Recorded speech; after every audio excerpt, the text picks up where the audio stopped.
de cris de joie, répandez la nouvelle. Portez-la jusqu'au bout du monde. Le Seigneur a libéré son peuple. Alléluia. Je ne sais pas si nous avons déjà réalisé cette réalité qui peut remplir notre cœur de joie. Peut-être nous n'avons jamais été prisonniers de manière physique, mais si vous aviez déjà une fois été en prison, privé de votre liberté, de l'exercice extérieur de la liberté, des conditions dans lesquelles vous vivez, vous n'aspirez qu'à une seule chose, quitter la prison. Et pourtant, vous savez très bien ce que votre sort. Vous méritez par vos actions pécamineuses que vous avez posées la condamnation. Mais si vous apprenez qu'une grâce vous a été faite, que vous n'avez pas mérité, et c'est effectivement ce à quoi nous invite cette antienne, avec des cris, des joies, répandez la nouvelle, portez-la jusqu'au bout du monde. Le Seigneur a libéré son peuple. Mais la plus grande prison, c'est la prison du péché, nos captivités dans lesquelles nous sommes. Cette prison de l'âme qui fait que l'âme ne peut pas bénéficier de toutes les grâces, de toutes les félicités que le Seigneur a prévues pour elle. Et ça, c'est la véritable prison. Cela, il n'y a que Jésus seul qui peut nous en libérer à travers le pardon de nos péchés.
Dieu Tout-Puissant, accorde-nous en ces jours de fête, de célébrer avec ferveur le Christ ressuscité, que les mystères de Pâques dont nous faisons mémoire restent présents dans notre vie et la transforment. Par Jésus-Christ, notre Seigneur et notre Dieu, qui vit et règne avec toi dans l'unité du Saint-Esprit, en ce Dieu maintenant et pour le siècle des siècles.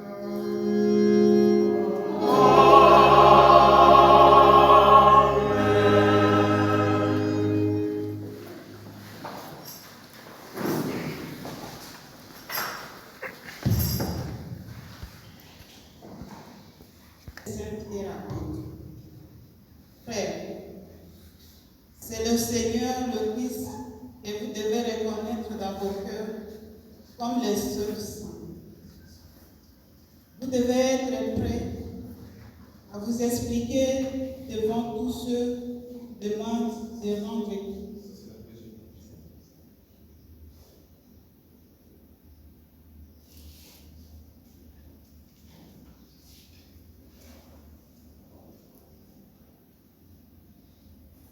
Première lecture. Lecture du livre des Actes des Apôtres. Philippe, l'un des 7, arrivant dans une ville de Samarie, et là, il proclamait le Christ.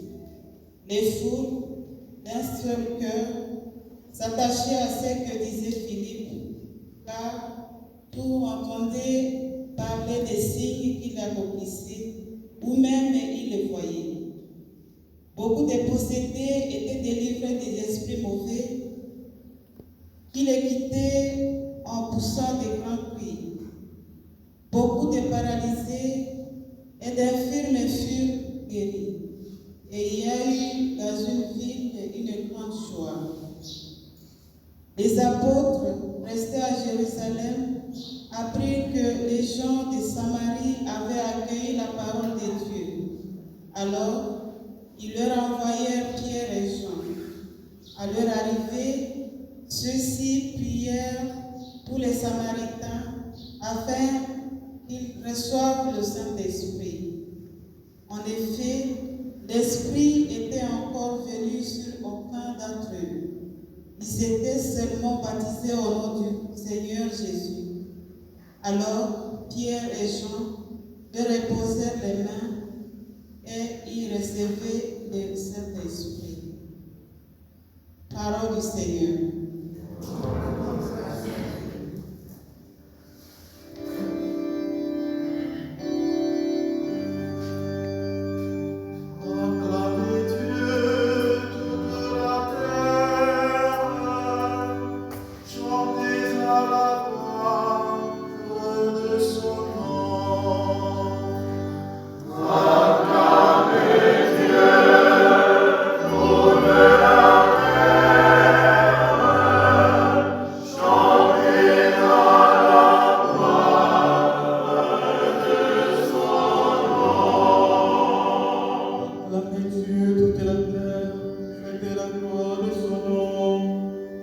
Glorifiez-le en célébrant sa louange.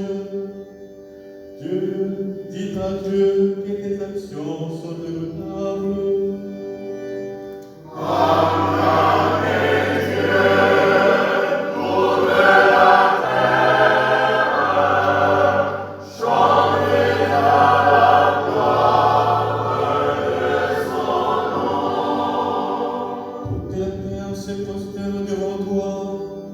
Elle chante pour toi, elle chante pour ton nom.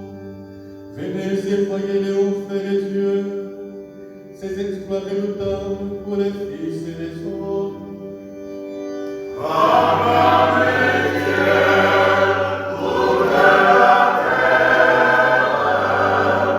chantez la gloire de son nom. Il changea la mer en terre ferme, ils passèrent le fleuve à pied seuls. De là, cette joie qu'il donne, il ira jamais.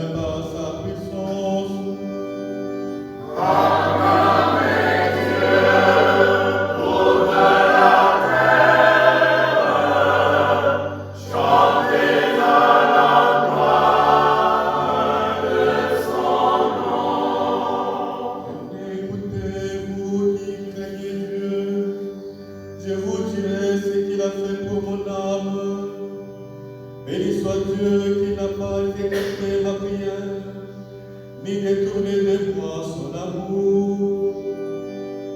Acclamez Dieu, toute la terre,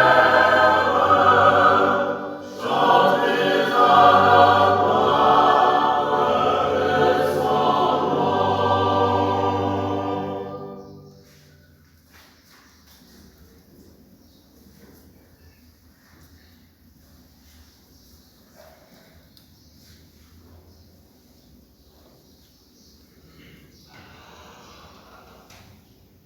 Deuxième lecture.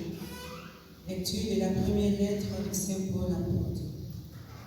Frères, c'est le Seigneur le Christ que vous devez reconnaître dans vos cœurs comme le seul saint.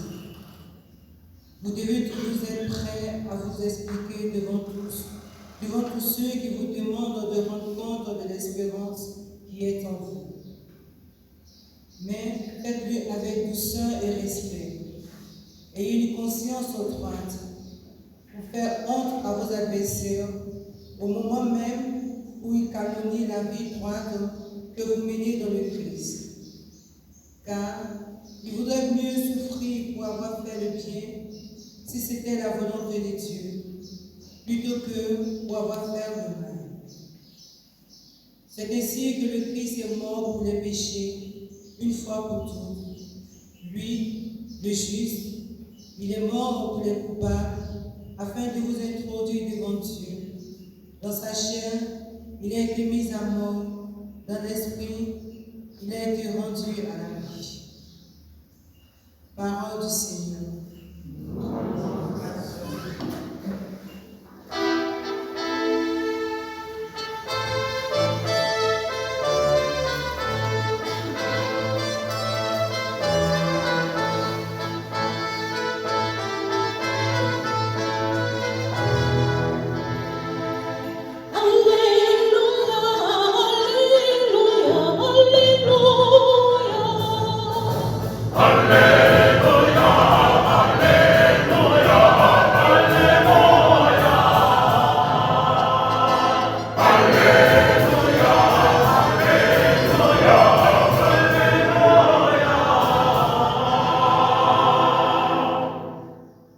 Dans l'Esprit Saint, on est témoignage que Jésus est le Fils de Dieu, car l'Esprit est vérité.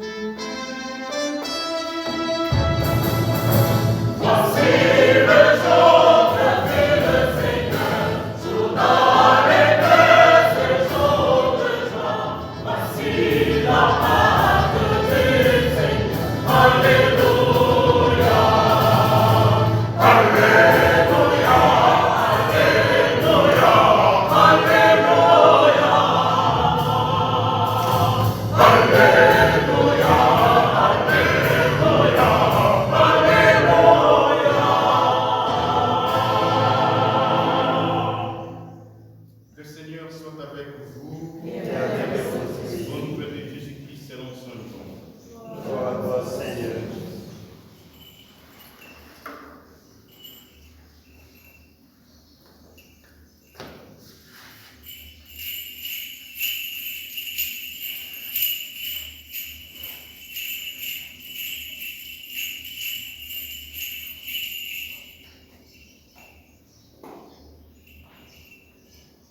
À l'heure où Jésus passait de ce monde à son Père, il disait à ses disciples, « Si vous m'aimez, vous resterez fidèles à mes commandements. Moi, je prierai le Père, il vous donnera un autre défenseur qui sera pour toujours avec vous. C'est l'Esprit de vérité. Le monde est incapable de le recevoir parce qu'il ne le voit pas et ne le connaît pas. Mais vous, vous le connaissez parce qu'il demeure auprès de vous et qu'il est en vous. Je ne vous laisserai pas orphelins, je reviens vers vous.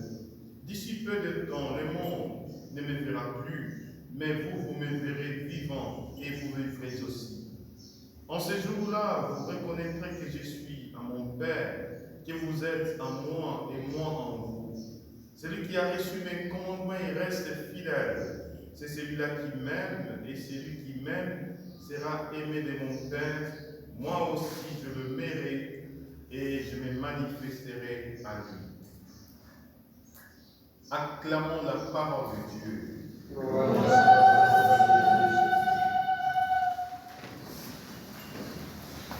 Réjouis-toi, Marie, pleine de grâce, le Seigneur est avec toi. Tu es bénie entre toutes les femmes, et Jésus, le fruit de ton sein, est béni. Sainte Marie, Mère de Dieu, priez pour nous pauvres pécheurs. Et exercer les dons charismatiques. Alléluia. Je me rappelle, un jour, j'étais invité à prêcher une retraite dans un couvent de sœurs contemplatives. Il y a une sœur qui m'entendait prêcher, après elle est venue me voir. Elle a commencé à m'expliquer son expérience charismatique avec le Seigneur.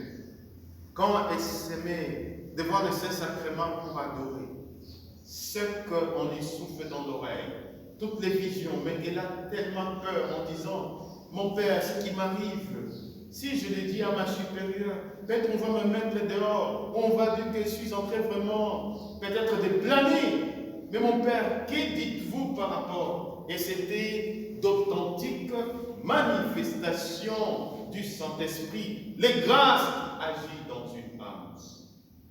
Alléluia. Amen. La deuxième manière d'agir du Saint-Esprit, c'est laquelle?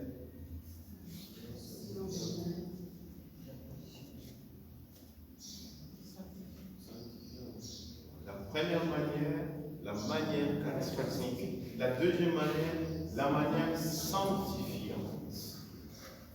Nous voyons là, dans la deuxième manière, le Saint-Esprit vient au-dedans d'une âme. Dans la manière charismatique, le Saint-Esprit, lorsque le besoin de l'Église finit, le charisme, c'est fini aussi, le charisme peut disparaître. Quand tu as beaucoup de sorciers dans cette contrée, Dieu peut susciter quelqu'un d'entre vous. Quand tu as beaucoup de marabouts, il le donne des charismes puissants de libération. Quand tu n'auras plus de sorciers, ces charismes-là vont disparaître. Mais Dieu va encore en donner un autre selon les besoins de l'Église. Alors, dans la manière charismatique, le Saint-Esprit agit de manière temporaire. Il agit et après, les charismes peuvent disparaître. Ce n'est pas pour autant que l'homme a péché, que les charismes ont disparu. Non! C'est tout simplement parce qu'il n'y a pas ces besoins-là.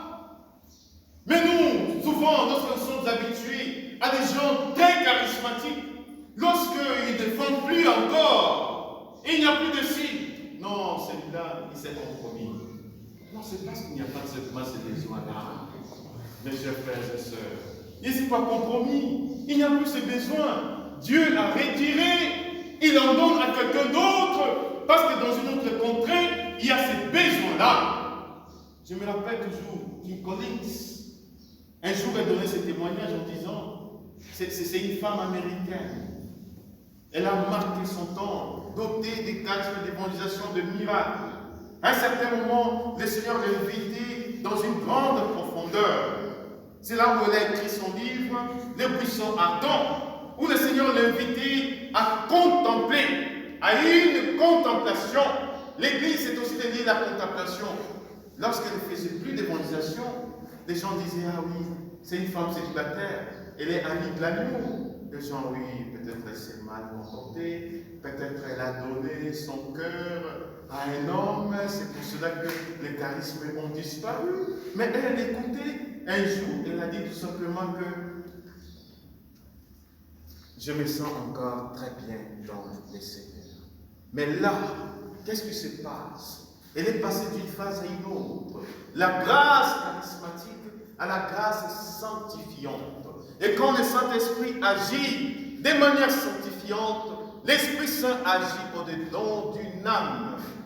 Plonge l'âme dans la contemplation des mystères. Et à ce moment-là, le Saint-Esprit va susciter avant tout deux vertus théologales. Je commence à travailler avec les vertus théologales. Le Saint-Esprit va se comporter maintenant comme enseignant. Il commence maintenant à m'enseigner ce que c'est l'espérance. Or, l'objet de l'espérance, c'est le royaume de Dieu. C'est que c'est la foi. L'objet de la foi, c'est le royaume de Dieu. Et ces vertus disparaîtront. Mais qu'est-ce qui restera? La charité.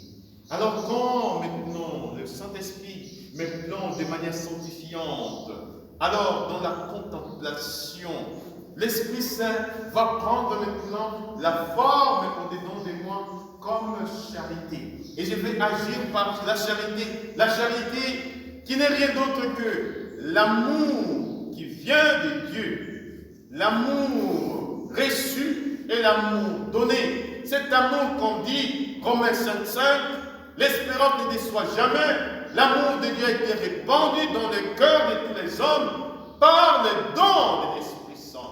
Alors, cet amour au-dedans maintenant, l'amour reçu, l'amour donné. Alors, l'action maintenant du Saint-Esprit. Ces deux phases, la manière charismatique et la manière sanctifiante, sont tout à fait complémentaires. Je m'explique. Celui qui se contente simplement de la manière charismatique, qui ne se sanctifie pas fondamentalement par deux manières, par la lecture divine et l'oraison, cet homme-là, il aura peut-être une certaine confusion dans l'exercice du charisme. Lorsque tu n'es pas dans la sanctification, quand tu n'es plus dans la sanctification, alors il y a le don, la crainte de Dieu qui est un don, l'Esprit Saint, dont tu es dépourvu. Alors lorsque tu exerces les charismes, parce que les diables, ils font aussi des miracles, les diables guérissent, les diables pourraient avoir la possibilité de s'infiltrer dans ton ministère et créer la confusion. Mais lorsque tu restes dans la contemplation, la grâce sanctifiante qui te donne d'éviter le péché, alors, chers frères et sœurs, tu tiens les deux dimensions, la dimension charismatique, la dimension sanctifiante. Et par la dimension sanctifiante, tu fermes toutes les portes par lesquelles les diables pourraient entrer pour que l'exercice des charismes soit authentique. Combien d'exorcistes plutôt,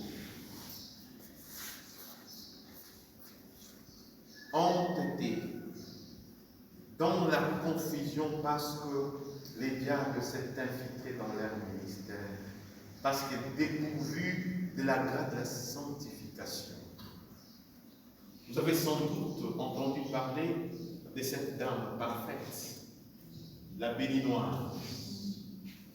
Une dame, je vais finir peut-être par là, une dame qui était infiltrée de démons.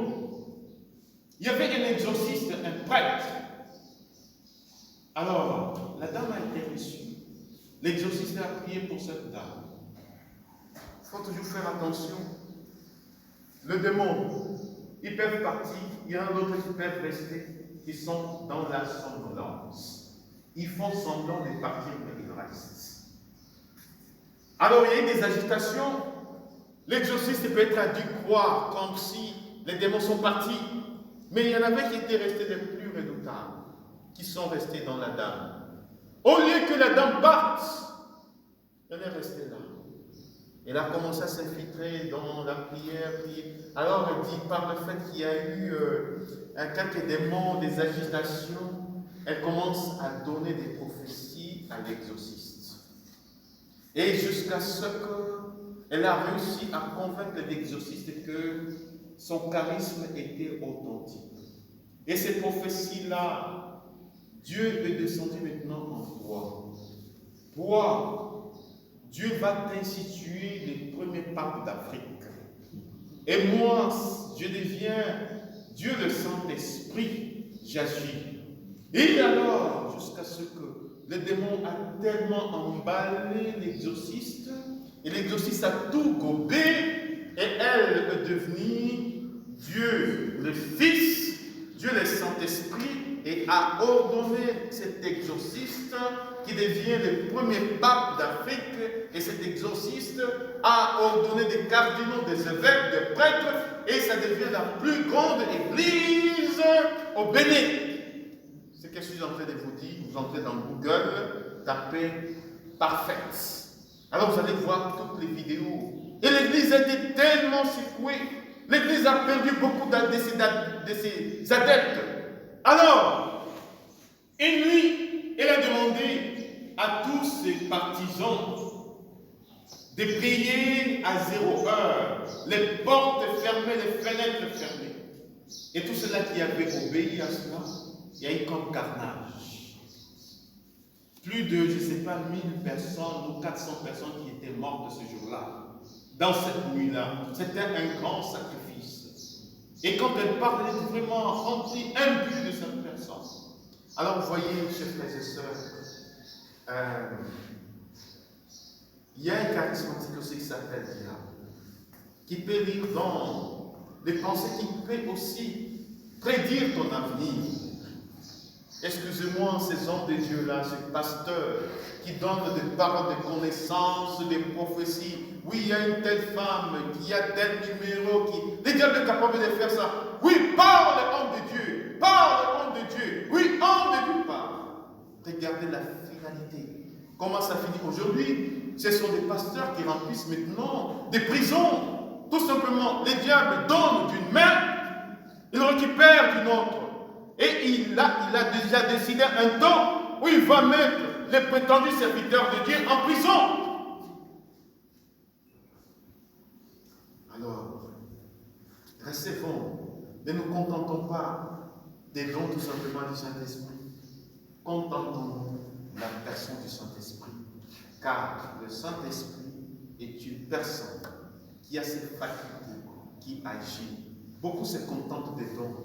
Vaut mieux aller au donateur que de se contenter donc des dons. Et lorsque le Saint-Esprit nous remplit de manière sanctifiante, la dimension charismatique devient alors authentique. À ce moment-là, notre ministère sera béni. Et si Jésus dit le Saint-Esprit et les paraclés, c'est pour que nous soyons aussi les paraclés auprès du monde. Ça veut dire ceux qui apportent le secours, les avocats, les intercesseurs, les défenseurs. Soyons les paraclés des uns des autres et nous verrons les signes du royaume de Dieu parmi nous. Amen. Amen.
à la communion des saints, à la rémission des péchés, à la résurrection de la chair, à la vie éternelle.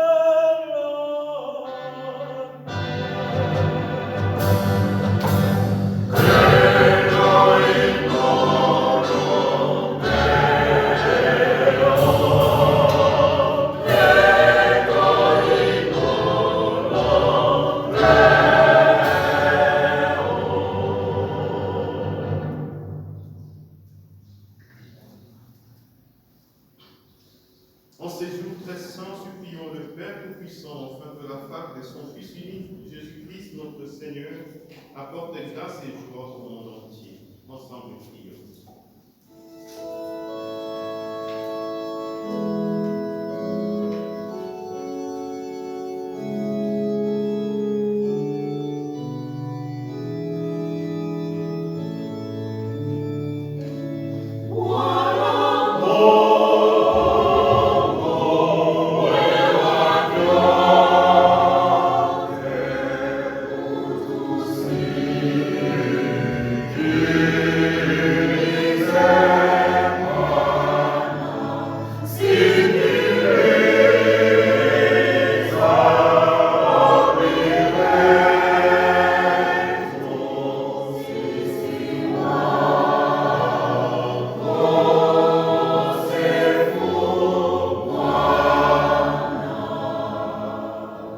Pour la Sainte Église catholique de Dieu, afin que par la puissance de ton Esprit Saint, tu la renouvelles.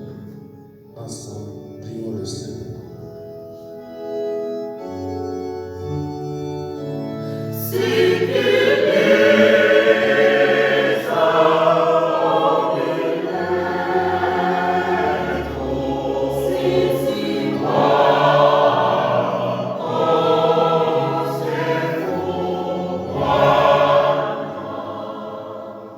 Pour le pape, les évêques, les prêtres et les diacres, et tous les fidèles, en ce temps de confinement, fortifie-nous dans la foi.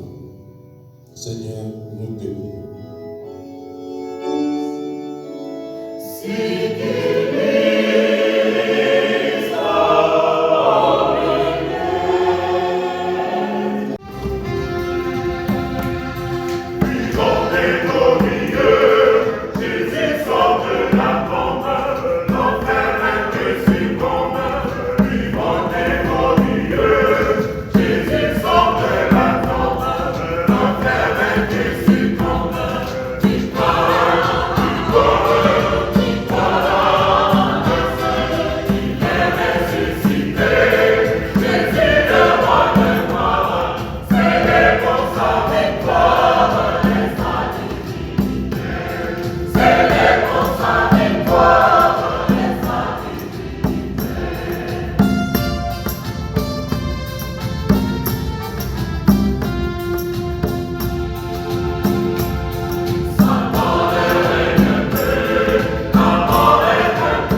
bonté purifie-nous et nous correspondrons davantage au sacrement de ton amour. Par Jésus-Christ, ton Fils, notre Seigneur, qui vit et règne avec toi dans l'unité du Saint-Esprit, un seul Dieu maintenant et pour le siècle des siècles. Amen. Le Seigneur soit avec vous. Et avec votre esprit. Élevons notre cœur. Nous le tournons vers le Seigneur. Grâce au Seigneur notre Dieu. Cela est juste et bon. Vraiment, il est juste et bon de te glorifier, Seigneur, en tout temps, mais plus encore en ces jours où le Christ, notre Pâque, a été immolé. Quand tu livres son corps sur la croix, tous les sacrifices de l'ancienne alliance parviennent à leur achèvement. Et quand il s'offre pour notre salut, il est à lui seul l'autel, le prêtre et la victime.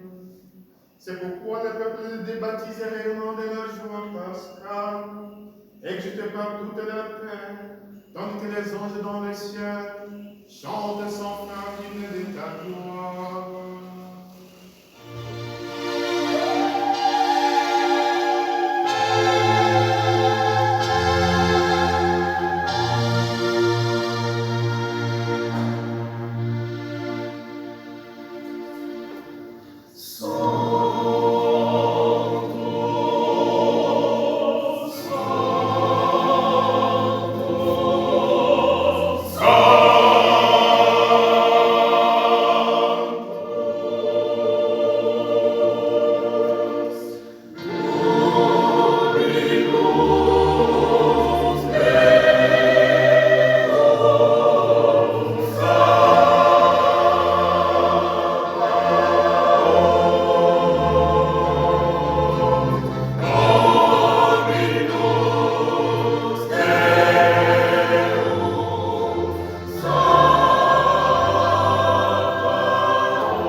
Saint-Esprit, que devienne pour nous le corps et le sang de Jésus, de Christ notre Seigneur.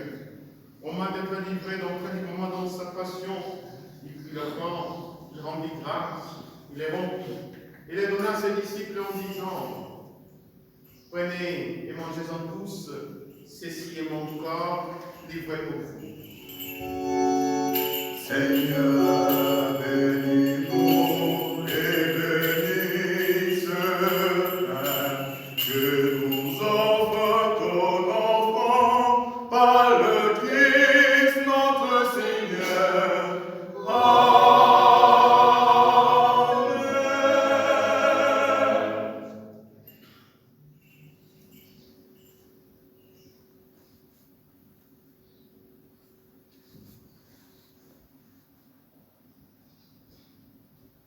De même, à la fin du repas, il a pris des doigts rendit grâce et la donna à ses disciples en disant, prenez et buvez-en tous, car ceci la coupe de mon sang descend de l'alliance pour l'année éternelle, qui sera versée pour vous et pour la multitude en rémission de péché.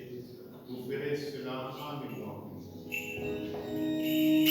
Seigneur, bénis-nous et bénis ce pain que nous offre ton enfant par le Christ notre Seigneur. Amen. Et louons le Seigneur, ceux qui le cherchent.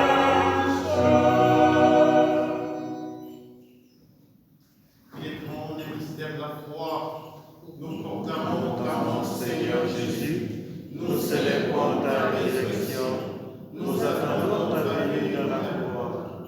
présente ici mémoire de la mort et l'ascension de ton Fils, t'offrons Seigneur le pain, la vie et la coupe du salut, et te rendons grâce car tu nous as choisis pour servir en ta présence. Humblement te demandons, en ayant part encore au sang du Christ, nous serons rassemblés par l'Esprit Saint en un seul corps. Souviens-toi, Seigneur, ton Église répandue à travers le monde. Fais-la grandir dans ta charité avec le pape François, notre archevêque Jean-Pierre Tafunga, et tous ceux qui ont la chair de ton peuple. Souviens-toi, nos frères et ceux qui sont endormis, dans l'espérance de la résurrection, et de tous les hommes qui ont quitté cette vie.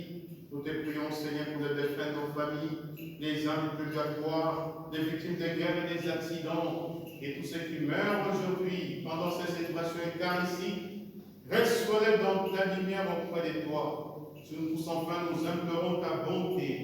Nous pleurons, Père, sur toutes les intentions pour lesquelles nous disons cette Eucharistie. Nous pleurons sur toutes les victimes des coronavirus dans le monde. Permets qu'avec la Vierge Marie, la bienheureuse Mère de Dieu, avec les apôtres, les saints qui ont été dans ton amitié, nous ayons part à la vie éternelle et chantions ta louange. Par Jésus-Christ, ton Fils bien-aimé. Amen. Avec lui et en lui.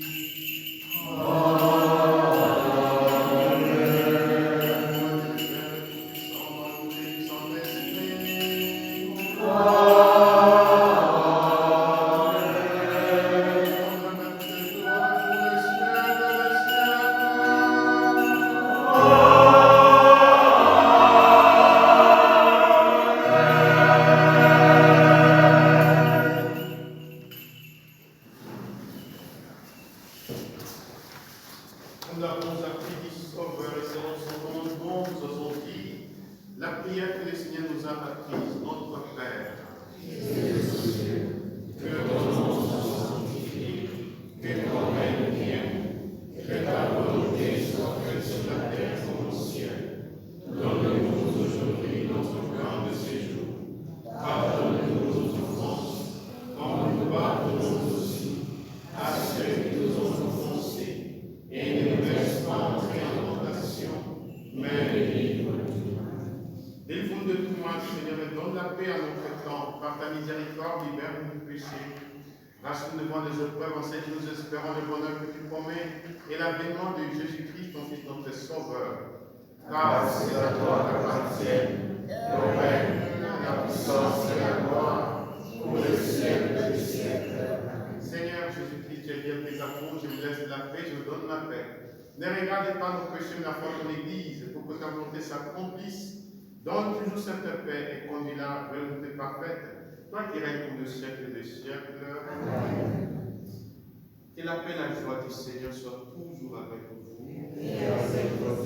Dans la charité du Christ, échangeons sa paix.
À celui qui nous aime et qui nous a délivrés de tous nos péchés par son précieux sang, il a fait de nous une royauté de paix. Heureux sont d'être invités au repas du Seigneur. Et voici l'agneau de Dieu, celui qui enlève le péché du monde. Seigneur, je ne suis pas digne de ce corps, mais c'est pas une parole, et je vais. Et le corps et sang du Christ nous garde pour la vie.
Alléluia.